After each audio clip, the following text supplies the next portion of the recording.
In a small, dusty village, there lived a farmer named James Miller. His hands, worn from years of hard work, had tended to the land his family had worked for generations. But no matter how much he tried, the land refused to give him the crops he so desperately needed. Year after year, his harvests were poor, and the debts began to mount. But James wasn't someone who easily gave up.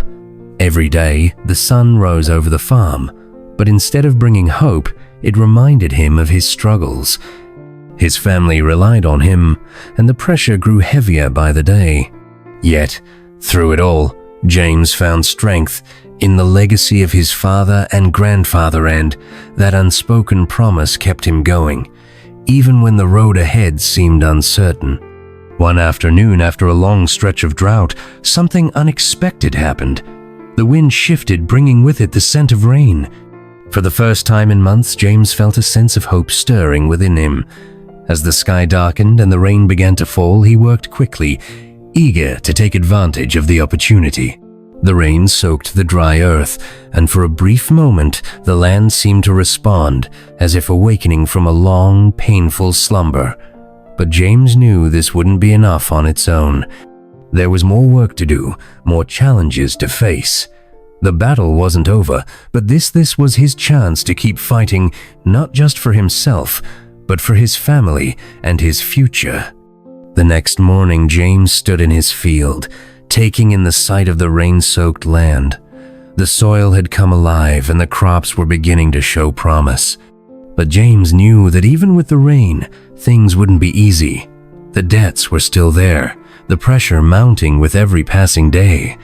The weight of it all felt heavier with each drop of rain, each breath he took. As he worked, he thought about his family and the generations before him, their struggles, their hopes. It was all in his hands now. They had all fought to keep the land alive, and now it was his turn. This wasn't just about crops anymore. It was about survival, about preserving everything they had fought for. He wasn't just fighting for crops anymore. He was fighting for his family, his legacy, and everything he had built. This fight had just begun, and he could not let it slip away. James was determined to see it through, no matter what it took. Weeks passed, and while the rain had brought some hope, the challenges never stopped. The crops were beginning to show promise, but the market wasn't kind, and the prices for his goods continued to drop. No matter how hard James worked, it seemed like his efforts were never enough. The weight of the debts still hung over him, a constant reminder of how close he was to losing everything. One evening, after a long day in the fields, James sat with Sarah on the porch. Exhausted, the sun had set and the sky was darkening. Sarah could see how much the farm was wearing him down. With a quiet voice, she suggested, "Maybe we should sell the land." But James, with all his strength, refused, his voice firm, almost desperate. "I can't. I won't."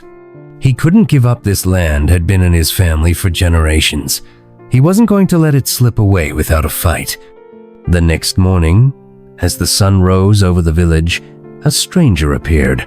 He was an old man with a weathered face, his clothes worn from travel. He walked slowly through the village, his eyes scanning the fields as if searching for something. James, curious, approached him and asked, "Do you need help?" The old man smiled, his eyes sparkling with a quiet understanding. "I've been watching you," he said softly. "I see the struggle in your eyes." His voice was calm, yet there was a weight to his words.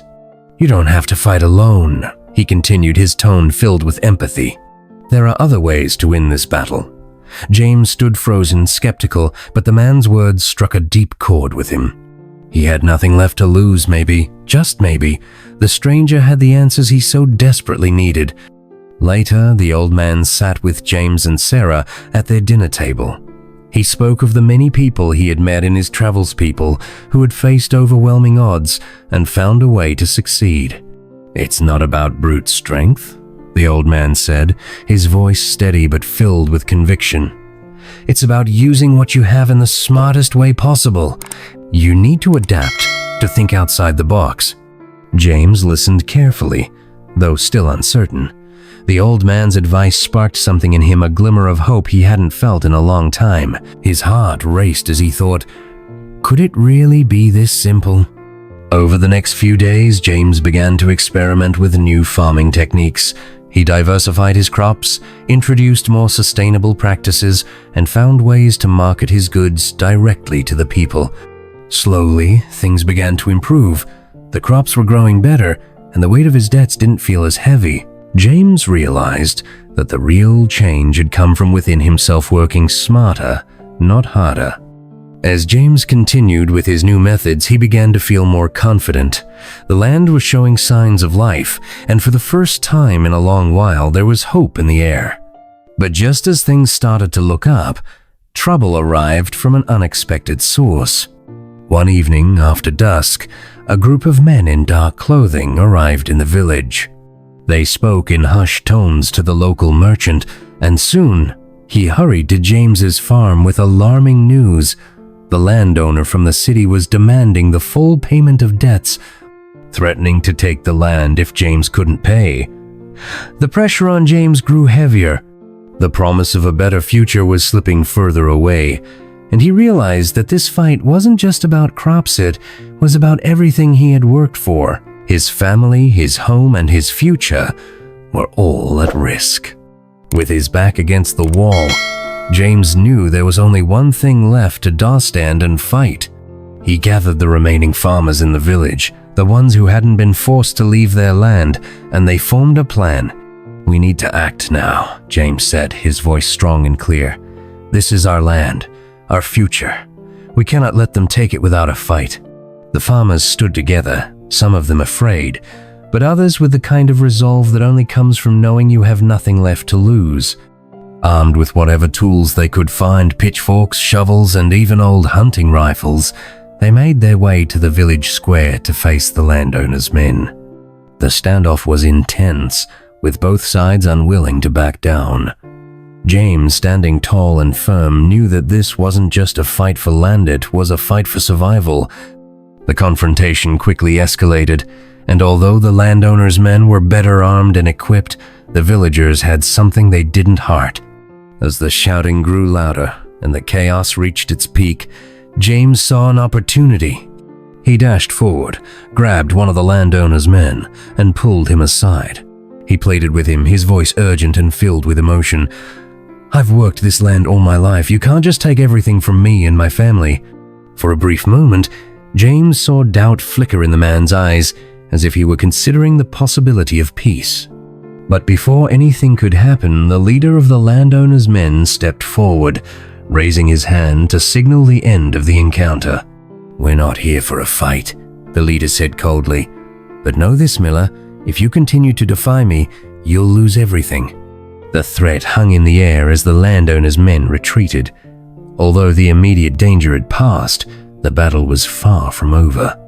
James stood his ground, knowing that his fight was now about something deeper than land. It was a fight for his dignity and the future of his family. In the weeks that followed, uncertainty still clouded the farm. The landowner's threats loomed large, and James was forced to make difficult decisions to keep the farm running. But with the help of some legal counsel, James managed to delay the eviction for now. One evening, as James sat quietly with Sarah on the porch, watching the stars above, he shared his fears. I don't know how much longer we can hold on, he confessed, his voice thick with worry. Sarah's response was simple but filled with strength. We'll keep going, James. We always have. We've come too far to quit now, she said firmly, her eyes steady and unwavering. As the seasons changed, James realized that no matter what happened next, he had already won the most important battle. The land might still be under threat, and the debts might still hang over him, but James had found something stronger than any obstacle, the strength within himself to keep fighting no matter what. It was a quiet victory, but it was his.